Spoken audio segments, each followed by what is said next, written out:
Now, Ann Coulter is an American conservative, social and political commentator and has become one of President Trump's most notable supporters. She's been described, in fact, as the high priestess of Trumpism and is one of only 45 people that the president follows on Twitter.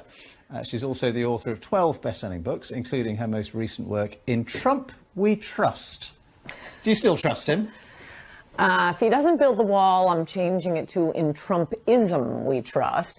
I mean, his campaign was brilliant, and he finally allowed Americans to vote on issues they have not been able to vote on. Both political parties are really for the donors and for Wall Street and not for the vast middle of America. When Trump came along, I realized how much I hated my own party.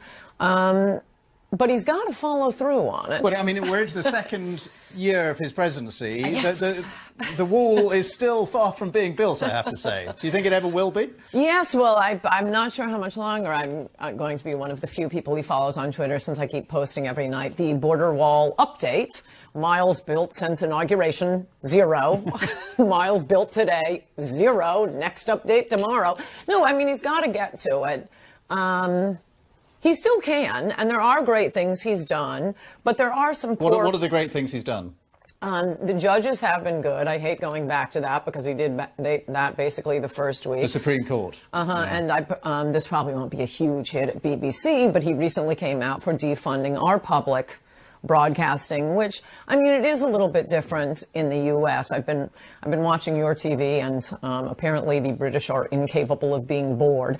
We have so much TV, so many channels. You really don't need the bonus, PBS and NPR. It's kind of weird. But speaking of TV, we are told that he spends in the White House an awful lot of time, maybe hours a day, watching TV and then tweeting about it. And I was saying that he follows you on Twitter. He's huge on Twitter, obviously. He is. But is that the right way to run the most powerful country in the world, to be watching TV and tweeting? Well, when I consider what my days look like, I'm a little resentful of the idea that sitting around all day watching TV and tweeting is not considered very hard work. But moreover, as for the tweeting, I mean, he gets a lot of criticism for that. I love the tweeting. Not just because it's funny, not just because it sends off the media into, paroxysms of horror, which is fun in and of itself, but I like this idea of having a direct view into the president's thoughts. I mean, you really don't need, usually after a presidency, there are all these books written by people who were in the room and what he was thinking and what he was saying. All of America's in the room with him. But it's not working, because if you look at the polls, and, whatever you think of the polls, female approval ratings have gone down from 35% in April to 29% now. White women with a college degree from 40% to 27% now. Is he going to get back in, do you think? Well, I do think he needs to keep his promises. There was one promise that at every campaign stop for 18 months, he uttered. It was, I'm going to build the wall. So he's really got to build the wall. And that includes deporting illegals. I mean, he said to the angel moms, the mothers of children who've been killed by illegals, he brought them on stage. It was a big thing. No other candidate would do that. And I saw him at the event saying publicly, I will never forget you. He's kind of forgetting them. Now, again, he's done great things. I'm so glad it's not Hillary. Way cut back on regulations. That's fantastic. The tax cut's okay, but that's not really his big promise.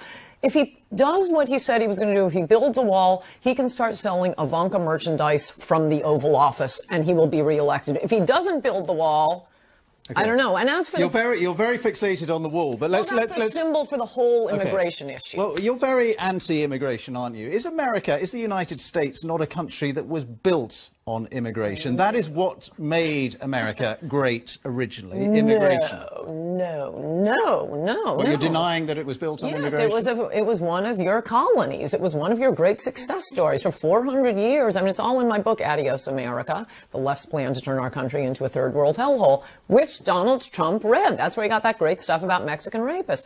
For the first 400 years of America's existence... But your ancestors were immigrants in the United States. My ancestors were settlers. No, they were British. They fought in the American Revolution against your people. They were Dutch. There were some early Germans. There were some Irish. No, they weren't, because there was no America to immigrate to. It was a bunch of warring tribes. There weren't any people in America. There were people, but it wasn't America. I don't live in Cherokee Nation.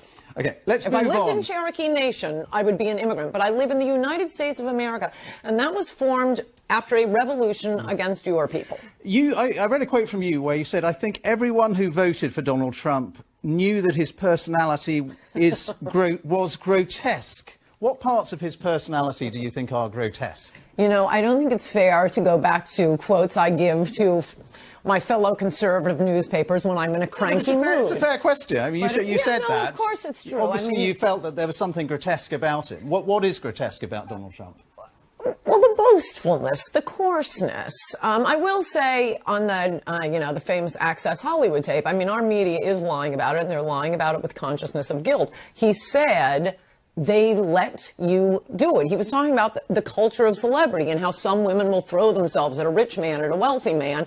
He doesn't behave that way. I know he doesn't behave that way. But is it right to have a man who, by your admission, has a partially grotesque character, to have that man in the White House? I think I might have used a different word. I would say perhaps tacky and boastful and all the gold. But you also did say, who doesn't want Trump impeached last September? Why did you want him impeached? I wasn't saying, I was just asking a question. If he betrays his base, he must have done something that enraged me, probably this business about the Dreamers.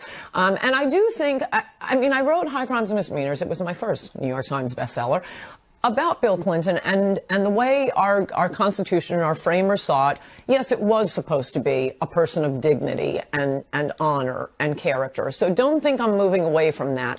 But we were desperate. Our country's at the tipping point, and we had 17 lunatics being chased around by men with nets running for president. Hillary Clinton, I mean, the house was on fire. You don't sit and evaluate the character of the man who's carrying you out of the burning building. And that's Donald Trump, but he's got to carry us out of the burning building. Do you believe he will get back into the White House? It all depends. On the wall, don't tell me. Well, that's it. And deporting and keeping his promises and bringing the jobs back. All right. Ann Coulter, we're out of time, but very good to talk to you. Thank you so much for being with us. Coulter, you love that moment. They were hissing. I think we got our ad for 2018, 2020, 2020. What is so great about that is it is the Democrats' natural reaction to hearing about the American victims of illegal immigrant crime. They didn't have time to think. They just think, oh, screw those Americans. They probably deserved it. No, they immediately, automatically take the side of the illegal immigrant criminal. It was an astonishing, revealing moment right there. And I don't think they're showing that on the other networks. They want to pretend it didn't happen. And the president mentioned a couple of instances last night. I did a town hall with Donald Trump, then candidate Trump, with mothers whose sons were murdered by illegal immigrants. Right. Nobody seems to ever want to talk about that part. Right, and it's worth pointing out also, because everyone is lying about this, everything he said in that speech last night, he has been saying for 18 months or however long since he came down the escalator and talked about Mexico sending rapists and drug dealers. Nothing was new in that. And this idea that, oh, suddenly he looks like a president. No, this is I mean, saying he's putting America first. He's not running to be president of the world, but president of the United States of America. What would you say, he says to the Democrats, to the American family that's lost jobs, family members, income, because we refuse to enforce our immigration laws? He's been saying this every speech. Where have you people been? And the idea that they used to say this, what kind of State of the Union address will he give if he's sending out tweets like this? Well, come on, everybody knows you speak differently to your boss than you do to your child than you do to your mother. I always knew. I mean, he's a billionaire. He knows how to behave. It was the same message he has been giving all along, but delivered in a proper State of the Union format. And nobody else in that room, not Republicans or Democrats, could have given that speech. Maybe earlier in the campaign, because it was so new, I didn't know how it would work out. I'm now the biggest fan of him tweeting. He actually had a great line. It's like owning your own newspaper. Yeah. And if you have as many followers as him, he's getting more people reading his, quote, columns than any newspaper or any major newspaper group of newspapers combined. And it drives the left crazy. I see them over on MSNBC saying, well, we took a poll, and, you know, most people out in America say he shouldn't tweet so much. Yeah, okay, you checked in the newsroom. I bet you don't want him to tweet so much. But, yeah, he can punch back through Twitter. And it's fun and it's funny, and I actually do really like him doing that. But that speech last night, I mean, there were so many revealing moments. As you say, the Democrats sitting on their hands when he says we're going to stop drugs from coming into the country, when he says we're bringing 10,000 jobs back, and they're sitting scowling, and those women in white, those big sows, the most exercise they've gotten, they finally figure out, oh, we've got to stand for this. It's like Pilates for them. That speech was fabulous. Amazing. And they're not showing it on the other networks. I'm glad you're showing lots of clips from it, because I was watching it thinking, what are they going to say about this? I mean, every line was a home run. So they're just not showing it. This is what they did throughout the campaign. He would give a blockbuster speech, like a speech in Phoenix, and their position is to just say, trust us, America, you don't want to see it. It was dark. It was awful. And that's what we keep getting. Look, there was nothing new here. It was a beautiful speech. He loves America. No one else could give this speech. One little tip for the media. Stop asking him if he's softening on immigration. He's not. He's him. All these rumors keep coming from reporters. Yeah. It's the damnedest thing, because he's been very clear about how immigration, the new lodestar of our immigration policy, will be the interests of the people who already live here. Very clear point. How many different ways does he have to say it? And yet they just can't stop asking. You worried? Look at it from the perspective of the poor illegal. No, we're looking at it from the perspective of the poor Americans. In Congress? Oh, yeah. Me too. Yeah, there's only one senator who is desperately trying to become my favorite senator, Senator Tom Cotton. And actually, there are a fair number of House members. But no, those guys need to be knocked around. I think so, though. I'm not even sure. I mean, I don't know that many House members. But there seem to be a few good ones. But as I wrote last week, stop imitating Reagan and start imitating Donald Trump right now. Yeah, and that would be good for them politically, and the country gets turned around, and our place in the world gets restored. I think they may end up getting some Trumpian primary challengers. And I think you're right. I've always been against primary challenges to safe seats. No, I think we might want to open it up if they don't step up. Yeah.